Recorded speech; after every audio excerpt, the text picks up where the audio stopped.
Pour le deuxième plateau de pré-saison U19, nos jeunes Falcons avaient rendez-vous le dimanche 14 décembre à Clermont-Ferrand, sous une météo d'abord clémente puis progressivement pluvieuse, pour 2 matchs contre des équipes chevronnées et habituées de la compétition, les Servals de Clermont-Ferrand et les Sharks de Valence.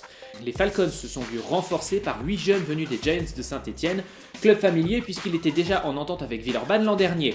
On notera également la présence d'une 4e équipe d'entente composée de joueurs des Salers d'Issoire, de la 8e Légion de Montluçon et des Black Hornets du Coteau, mais qui n'a pas affronté les Falcons.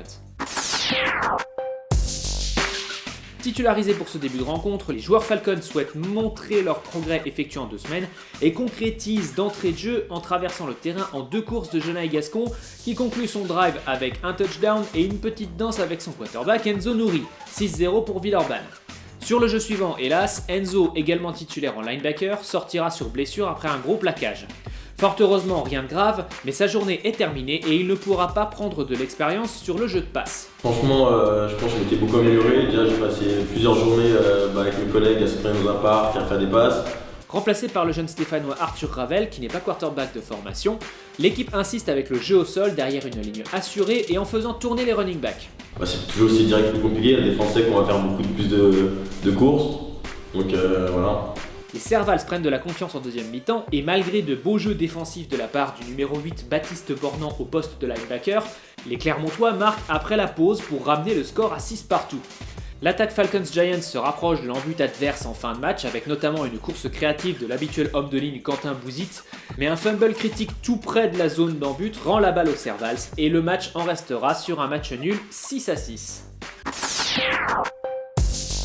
4 fois vainqueurs du championnat U19, les Sharks de Valence, confiants et disciplinés, avancent méthodiquement jusqu'à buter sur une défense opportuniste qui récupère un fumble par le numéro 8 Baptiste Bornand.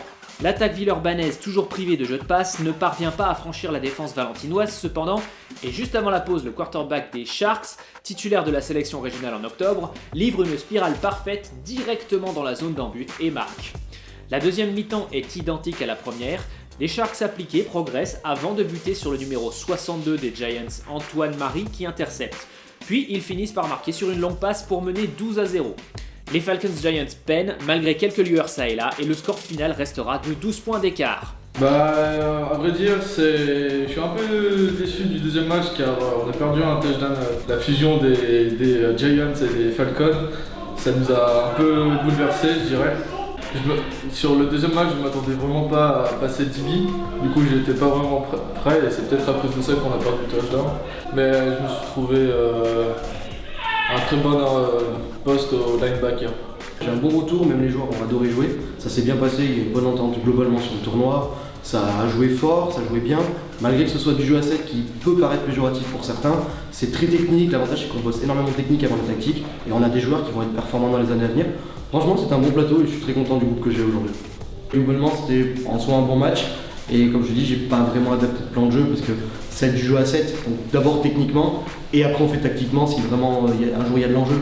Mais là, il n'y avait pas d'enjeu aujourd'hui, donc c'était plus techniquement que tactiquement. Malgré une après-midi sans victoire, les Falcons ont tenu tête à 2 habitués du tournoi, et ce en dépit des obstacles rencontrés dans la journée. Encore un peu de travail pour nos jeunes en perspective donc, mais beaucoup d'espoir d'impacter les championnats au retour des fêtes de Noël. Fallait l'expliquer parce que les Giants,